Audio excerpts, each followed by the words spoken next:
Hello friends, ચાલો આજે આપણે શરૂ કરીએ છીએ નવો ટોપિક માઇક્રો ઇકોનોમિક્સ. તો માઇક્રો ઇકોનોમિક્સની ચર્ચા શરૂ કરીએ. સૌથી પહેલો ટોપિક આપણે અંદર એઝમ્પશન્સ લઈએ છીએ, કેમ કે કોઈ પણ ઇકોનોમિક્સ હોય એનો પાયો છે એઝમ્પશન્સ. તો discuss the necessary or the significance or the importance of assumptions and the why the assumptions are made, અને કેમ એઝમ્પશન્સનો ઉપયોગ કરવો પડે, એટલે કે મહત્વ શું છે કોઈ પણ ધારણાઓ છે એ ધારણાઓનું મહત્વ શું છે, એનું સિગ્નિફિકન્સ આપણે દર્શાવવાનું છે અને કેમ ધારણાઓ કરવામાં આવે છે. સૌથી પહેલા આપણે શરૂઆત કરીએ છીએ ઇન્ટ્રોડક્શનથી કે economics can be divided into three parts. ત્રણ વિભાગની અંદર આપણે એક અર્થશાસ્ત્રને વહેંચી નાખ્યું છે. ફર્સ્ટ છે ડિસ્ક્રિપ્ટિવ ઇકોનોમિક્સ, જેની અંદર વિસ્તૃત આપણે અર્થશાસ્ત્રને ઊંડાણપૂર્વક અભ્યાસ કરીએ છીએ. It collect all the relevant facts about the particular topic. કોઈ ચોક્કસ ટોપિકના રિલેવન્ટ સંબંધિત બધા જ ફેક્ટ્સ આપણે એની અંદર ઉપયોગમાં લઈએ. For example, agriculture sector in India. Agriculture સેક્ટરની વાત કરીએ તો અહીંયા ખેતી ક્ષેત્રની વાત કરીએ તો એનો ઊંડાણપૂર્વક અભ્યાસ કરવામાં આવે છે. એનો એક્સપોર્ટ, એનું ઇમ્પોર્ટ, પ્રોડક્શન, એની પ્રોડક્ટિવિટી એટલે કે ઉત્પાદકતા, એવું ડિસ્ક્રિપ્ટિવ ઇકોનોમિક્સ છે. સેકન્ડ છે એપ્લાઇડ ઇકોનોમિક્સ, એટલે કે જેનો ઉપયોગમાં લઈ શકાય છે, પ્રેક્ટિકલ ઉપયોગ કરી શકાય છે. It implies or uses the knowledge of economics theory to explain the causes and the significance of certain events. ચોક્કસ ઘટના કે ચોક્કસ બનાવ બનવાનું જે કારણ છે, બરાબર, એ કારણોનો અભ્યાસ આપણે અહીંયા કરી શકીએ. જસ્ટ લાઈક પોપ્યુલેશન, આપણે વસ્તીના આધાર પર ગણતરી કરી શકીએ છીએ કે આવનારા ભવિષ્યની અંદર શું પરિસ્થિતિ હશે. ઇકોનોમિક્સના રૂલ્સ એપ્લાય કરીને આપણે કેટલીક બાબતોનું ભવિષ્યના આંક પણ નક્કી કરી શકીએ છીએ. એટલા માટે જેને આપણે એપ્લાઇડ ઇકોનોમિક્સ કહીએ છીએ. ત્યાર પછી આપી છે economics theory and economics analysis, જેને અર્થશાસ્ત્રના સિદ્ધાંતો કહેવાય, જેની અંદર અર્થશાસ્ત્રના પાયાના સિદ્ધાંતોનો ઉપયોગ કરેલો હોય. It gives a simple explanations of the working of economic system and its features, કે અર્થશાસ્ત્ર કેવી રીતે કામ કરી રહ્યું છે, અર્થતંત્ર કેવી રીતે કામ કરી રહ્યું છે, એના લક્ષણો, એના ગુણો શું છે. Two explain the working of economic system, economics theory develop the certain theories. Economic theories develops a certain theories and laws, કેટલાક સિદ્ધાંતો બનાવ્યા છે. And for this purpose economic theory make the certain assumptions, અને આના માટે કેટલીક ધારણાઓ તૈયાર કરવામાં આવે છે અને ધારણાઓ આધારિત કેટલાક સિદ્ધાંતો તૈયાર થાય છે. પહેલું આપ્યું છે એનું સિગ્નિફિકન્સ ઓફ એઝમ્પશન્સ, કે કેમ જરૂરી છે આ ધારણાઓ. We know that in order to construct or to create an economic theory, કોઈ પણ સિદ્ધાંત બનાવવો હોય અથવા કોઈ પણ સિદ્ધાંતની રચના કરવી હોય, law or principle, we have to undertake the two task. બે વસ્તુની મહત્વની બાબતો ધ્યાનમાં લેવી પડે. First, we have to make the certain assumptions about the conditions of economy, કે અર્થતંત્ર કેવું છે એના માટે આપણે એની શરતો તૈયાર કરવી પડે, કન્ડિશન, પરિસ્થિતિ તૈયાર કરવી પડે. કેમ કે આપણને ખબર છે કે બજારની અંદર અલગ અલગ પ્રકારના અર્થતંત્ર છે, બરાબર. એક જે અમેરિકાની અંદર આપણે જોઈએ છે, જે સ્વતંત્ર અર્થતંત્ર છે, જ્યાં બજાર તંત્ર પર સંપૂર્ણ આધારિત છે. ભારતમાં મિશ્ર અર્થતંત્ર છે, જ્યારે 1978 પહેલાનું જે ચાઇના છે, જેમાં સોશિયલિઝમ એટલે કે સમાજવાદી અર્થતંત્ર હતું. તો એવી રીતે કઈ ઇકોનોમીની અંદર આપણે નિયમ બનાવવા જઈ રહ્યા છે, તો સૌથી પહેલા ઇકોનોમીની કન્ડિશન્સ આપણે તૈયાર કરવી પડશે. તો એનો અભ્યાસ કરીએ. We want to analyse or study, બરાબર છે, કે જેનો બી આપણે અભ્યાસ કરી રહ્યા છે એનું આપણે સૌથી પહેલા ધારી લઈશું કે આપણે કઈ ઇકોનોમીની અંદર કામ કરી રહ્યા છે. Second, we have to draw the inference or the deductions, that is conclusions from the such assumptions. જે કોઈ બી ધારણાઓ કરીશું એના આધાર પર કેટલાક કન્ક્લુઝન્સ એટલે કેટલીક વિગતો આપણે નોંધ કરવી પડશે. અને એ વિગતોના આધાર પર કે બજારને કયું પરિબળ અસર કરશે, તો બજાર પરિબળના આધાર પર તો બજારના પરિબળોને ધ્યાનમાં લેવાના, કયું પરિબળ વધારે ચલિત છે, કયું પરિબળ સ્થિર છે એ નક્કી કરવામાં આવશે. Thus, to analyze any economic situation, કોઈ પણ આર્થિક પરિસ્થિતિનું જ્યારે આપણે વિશ્લેષણ કરીશું, or to construct any economic theory, અથવા કોઈ પણ સિદ્ધાંતની રચના કરીશું, law or principle, it is necessary to make assumptions. આપણે ફરજિયાત ધારણાઓ કરવી પડશે. Without assumptions, it is not possible to give a simple explanation about the working of an economic system. કોઈ પણ ઇકોનોમિક સિસ્ટમ કેવી રીતે કામ કરે છે એના માટે એનું જે સિમ્પલ એક્સપ્લેનેશન જોઈએ, સરળતાથી જે સમજૂતી છે એ આપણે નથી આપી શકતા. It is not possible to give simple explanation about the working of economic system. This indicate, એ દર્શાવે છે the importance or significance of assumptions in economics, કે અર્થશાસ્ત્રમાં એનું મહત્વ શું છે. Thus, every basic in the formations of the law. કોઈ પણ નિયમ પ્રિન્સિપલ કે થિયરી તૈયાર કરો, law principle of theory, it's very basic formation હોય છે અને પાયાના સિદ્ધાંતમાં આવે છે કે આપણે ધારણાઓ કરવી પડશે. therefore it's that therefore their presence are implied in the economics law. એટલે કોઈ પણ સિદ્ધાંત તૈયાર કરેલો હોય તો એની ઇમ્પ્લાઇડ કન્ડિશન છે. ઇમ્પ્લાઇડ કન્ડિશન્સ એટલે સ્વયં સ્વીકૃત છે કે એની અંદર એ ધારણાઓ હોય જ, એના વગર શક્ય નથી. They are the therefore known as implicit assumptions. અને આવી ધારણાઓને આપણે implicit assumptions કહીએ છીએ. ત્યાર પછીનો ટોપિક આપણી પાસે છે ડિસ્કસ ધ બેઝિક એઝમ્પશન્સ. પાયાની શરતો શું છે? And are the realistic, consist with the real world. શું એ વાસ્તવિક જગત સાથે સંકળાયેલી હોય છે? Discuss the types and nature of assumptions. તો કયા કયા પ્રકારની ધારણાઓ છે, એનું સ્વરૂપ, એના પ્રકારોની આપણે ચર્ચા કરીએ છીએ. તો પહેલી વસ્તુ જોઈએ તો there are the two types of assumptions. બે પ્રકારની એઝમ્પશન્સ હોય. એક છે સ્પેસિફિક એટલે કે ચોક્કસ ધારણાઓ જે ચોક્કસ સિદ્ધાંતની અંદર તૈયાર કરવામાં આવે છે, that is non-basic assumptions. Specific assumptions are made to study the particular situation or law or theory. ચોક્કસ સિચ્યુએશનમાં કે ચોક્કસ પરિસ્થિતિની અંદર એ ધારણાઓ તૈયાર થાય છે, એટલા માટે એને સ્પેસિફિક કહેવાય છે. બીજી જે સામાન્ય ધારણાઓ, જેને પાયાની ધારણાઓ કહીએ છીએ, that is general or basic assumptions. These assumptions are the common to all the economics theory. આ બધા જ સિદ્ધાંતોમાં પાયાની હોય છે, એટલે કે કેટલીક ધારણાઓ એવી છે જે દરેકે દરેક પ્રિન્સિપલમાં કોમન છે. They are the basic for all the economics theory. And such assumptions are about the human behavior. એટલે માનવ વર્તણૂકને લગતા હોય છે. Their physical environment એના ભૌતિક વાતાવરણને લગતું હોય છે. Their social and economic institutions એના સામાજિક અને આર્થિક પરિસ્થિતિના આધાર પર હોય છે. There are the three broad categories of basic assumptions. Basic assumptions ની વાત કરીએ તો એને ત્રણ મુખ્ય ટુકડા પડે છે.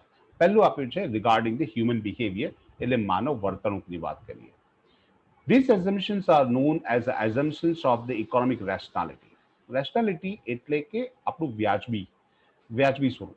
એટલે અહીંયા આગળ વ્યક્તિનું જે વર્તન છે એ આર્થિક રીતે વ્યાજબી હોવું જોઈએ, that is economic rationality. Further, these assumptions indicate the psychology of the human beings. માનવ જાતનું જે સાયકોલોજી એટલે કે મનોવિજ્ઞાન છે એના વિશે ધારણાઓ હોય છે. So they are the known as the psychological assumptions. એટલે આને મનોવૈજ્ઞાનિક ધારણા પણ કહેવાય છે. Such assumptions are also known as assumptions of rationality.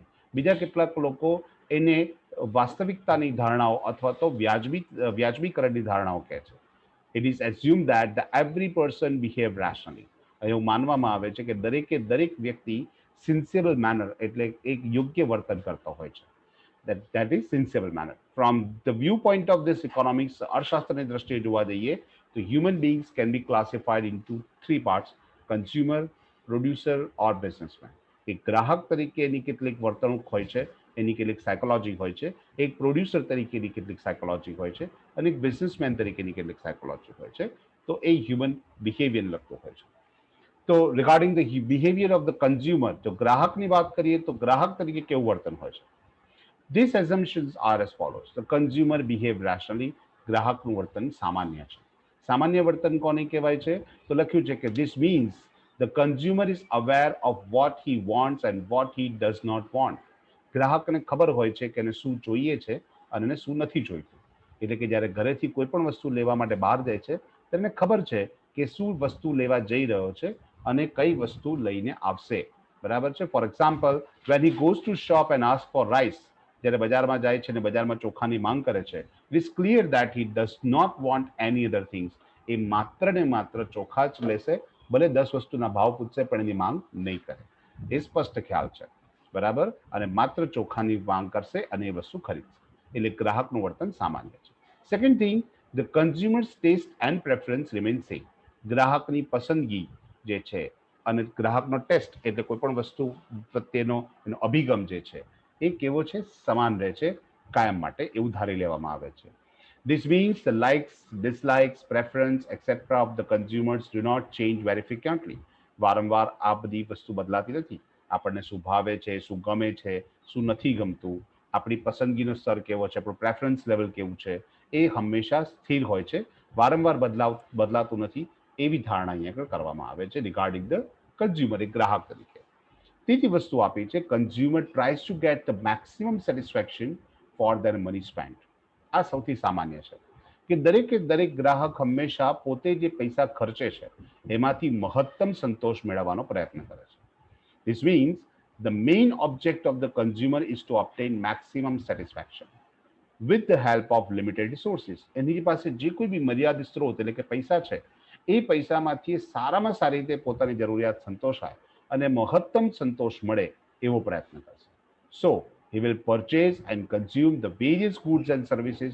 ઘણી બધી વસ્તુ કે સેવાઓની ખરીદી કરશે અને ઉપયોગ કરશે in such a way that એવી રીતે કરશે he can obtain maximum satisfaction, જેથી એને મહત્તમ સંતોષ પ્રાપ્ત થાય. ત્યાર પછી આપ્યું છે regarding the behaviour of producer. હવે એક ઉત્પાદક દ્રષ્ટિએ વિચારીએ તો ઉત્પાદકની દ્રષ્ટિકોણથી વિચારીએ તો ઉત્પાદકનું કામ છે પૈસો કમાવાનું, એક બિઝનેસમેન તરીકેનું કામ છે પૈસો કમાવાનું, બરાબર છે. તો એ હંમેશા એવો પ્રયત્ન કરશે કે વધુમાં વધુ ઉત્પાદન કરીએ અને વધુમાં વધુ નફો કમાઈએ. જોઈએ regarding the behavior of businessman, it is assumed that the every businessman behave rationally. દરેક જે ધંધાદારી વ્યક્તિ છે એ સામાન્ય વર્તન કરે છે. એનો મતલબ this means he tries to earn the maximum profit. એ મહત્તમ નફો કમાવાનો પ્રયત્ન કરશે. However, તેમ છતાં sometimes a businessman may have the other objectives. કેટલી વખત એના અલગ અલગ ઉદ્દેશ પણ હોય છે, such as a sales maximization or maximum satisfaction to consumer or workers. કર્મચારીઓને ખુશ રાખવા અને લોકોને મહત્તમ સંતોષ આપવો, ગ્રાહકોને ખુશ રાખવા અને લોકોને મહત્તમ સંતોષ આપવો અને મહત્તમ વેચાણ કરવું. આ બધા જે હેતુ છે પણ અલ્ટિમેટ એમ તમે જુઓ તો એક જ હોય છે, મહત્તમ નફો કમાવો. But ultimately the main objective of the producer is profit maximizing, એટલે કે મહત્તમ નફો કમાવાનો છે. હવે વાત કરીએ કે physical structure of the world, દુનિયાની જે સ્વરૂપ જે છે, બરાબર, આપણી જે ફિઝિકલ સ્ટ્રક્ચર ભૌતિક સ્વરૂપ જે છે, બરાબર, દુનિયાનું, એના વિશે ચર્ચા કરી. તો એની માટે these assumptions are regarding the geography, biology and climate. They are usually implied. આ આપોઆપ સ્વીકારેલી કેટલીક ધારણાઓ છે. They indicate the certain limitations imposed by the nature. કુદરતની કેટલીક મર્યાદાઓ છે અને એ મર્યાદાના આધાર પર આપણે અહીં આગળ કેટલીક ધારણા કરી રહ્યા છીએ. These assumptions are as follows. So first about the geography and climate. એટલે એની ભૌગોલિકતા અને એનું વાતાવરણ. It is assumed that it is the natural factor. આ કુદરતી પરિબળ છે. That is geographical and climate condition such like rainfall, temperature, fertility of land, etc. એટલે સૂર્યપ્રકાશ કેટલો રહેશે, રેનફોલ વરસાદનું પ્રમાણ કેટલું છે, જમીનની ફળદ્રુપતા છે, તાપમાનનું પ્રમાણ છે, એ બધી વસ્તુ વિશે ધારણા કરી શકાય. which determine the pattern of production. જેના આધાર પર ઉત્પાદનનું સ્વરૂપ નક્કી થતું હોય છે. કારણ કે આપણને ખબર છે કે જે ઠંડા વિસ્તારો છે એટલે યુએસ છે, યુકે છે, એવા દેશોની અંદર ટેમ્પરેચર લો છે તો ત્યાં આગળ જે વસ્તુનું પ્રોડક્શન કરશે એ વસ્તુનું પ્રોડક્શનની ઇફેક્ટ એની પર થશે. અને ઇન્ડિયા જેવી કન્ટ્રી જે છે જ્યાં આગળ આપણે એનું રેનફોલ ટેમ્પરેચર નોર્મલી 0 ડિગ્રી ક્યારે નથી જોયું, તો ટેમ્પરેચર જે લેવલ પર જે છે 18, 19 ઠંડીમાં પણ અને ઉનાળાની અંદર 42, 43, તો એના લેવલ પર લેવલ ઓફ પ્રોડક્શનનું ઉત્પાદન કરી શકાય. લેવલ ઓફ પ્રોડક્શન કેટલું કરવું, ટાઈમ ઓફ પ્રોડક્શન, ઉત્પાદનનો સમય કયો રાખવો. That is for example the average time is determined by the nature. કુદરતે નક્કી કરેલું છે કે જ્યારે કાપણી કે લણણીનો સમય હોય એ કયો સમય છે. And this time can not be altered by man. અને મનુષ્ય એની અંદર કોઈ ફેરફાર કરી શકતા નથી. તો આ એક સ્વરૂપ છે. બીજું છે બાયોલોજી, એટલે આપણા શારીરિક વિદ્યાની વાત કરીએ. It is assumed by the economics that the mental and physical capacity of every person is limited. દરેક વ્યક્તિની માનસિક અને શારીરિક ક્ષમતા જે છે એ મર્યાદિત છે. So the availability of the manpower resources determine the pattern of production. એટલે આપણી પાસે જે મેનપાવર જે છે, બરાબર, માનવ શ્રમ જે કહેવાય એ એના જે સ્ત્રોત છે, માનવ શ્રમનો જે આપણી પાસે સ્ત્રોત છે એના આધાર પર આપણે ઉત્પાદનનું સ્તર નક્કી કરીશું, લેવલ ઓફ પ્રોડક્શન, ઉત્પાદનનું પ્રમાણ નક્કી કરી શકીશું. એટલે બાયોલોજીકલ ફેક્ટર્સને પણ એ લોકો ધ્યાનમાં લેશે. ત્રીજી વસ્તુ technical factors. Economics assume that the technical factors place a certain limitations on industrial output. કેટલીક ટેકનોલોજીકલ ફેક્ટર્સને કારણે ઔદ્યોગિક ઉત્પાદન પર મર્યાદા રાખી શકાય છે, which turn the effect of the availability of the various goods and services in the market. બજારમાં વસ્તુ કે સેવાનું કેટલી પ્રાપ્યતા છે, અવેબિલિટી, એની પ્રાપ્યતાના આધાર પર ઉત્પાદન નક્કી કરવામાં આવે છે. ત્યાર પછી જોઈએ about the scarcity. કઈ વસ્તુની બજારમાં અછત છે. It is assumed that almost all the resources, that is except air, sunshine and water, જે કુદરતી છે એ સિવાય બાકી બધું હવા, પાણી ને સૂર્યપ્રકાશ સિવાય બધા જ સ્ત્રોતો આપણી પાસે કેવા છે? મર્યાદિત છે, સ્કેર્સ છે. And the goods are limited or the scarce in their supply. વસ્તુ આપણી પાસે મર્યાદિત છે, એનો પુરવઠો ઓછો છે. But the human wants are unlimited. પણ મનુષ્યની જરૂરિયાતો છે એ અમર્યાદિત છે. This gives rise to problem of scarcity. અને આને કારણે અછતની સમસ્યા સર્જાતી હોય છે. So it become necessary to make the proper allocation. એટલે જે કોઈ બી આપણી પાસે સ્ત્રોતો છે, મર્યાદિત સ્ત્રોતો છે, એનો આપણે શક્ય તેટલો યોગ્ય ઉપયોગ કરીએ, એટલે પ્રોપર એલોકેશન કરીએ. That is proper distribution of goods among the people. લોકો વચ્ચે સરળતાથી વસ્તુ કે સેવાની વહેંચણી કરીએ. ત્યાર પછી આપણે છે regarding the social and economic institution. સામાજિક અને આર્થિક કેટલીક ધારણાઓ આપણે કરીએ છીએ. These assumptions are regarding the social, political, economical institutions, and these are as follows. First, regarding the political system. રાજનૈતિક બાબતોની વાત કરીએ તો regarding the political system, it is assumed that there is a stable political system in the country. એટલે કોઈ પણ દેશની અંદર જે રાજનૈતિક પરિસ્થિતિ છે એ સ્થિર છે એવું આપણે ધારી લઈએ છીએ. That is, it is free from riots, violence, etc. કોઈ પણ પ્રકારના કોમી રમખાણ નથી થતા, કોઈ પણ પ્રકારના ઝઘડા નથી થતા દેશની અંદર. તો એવું જે અર્થતંત્ર હોય એવું આપણે અર્થતંત્ર ધારી લઈએ છીએ.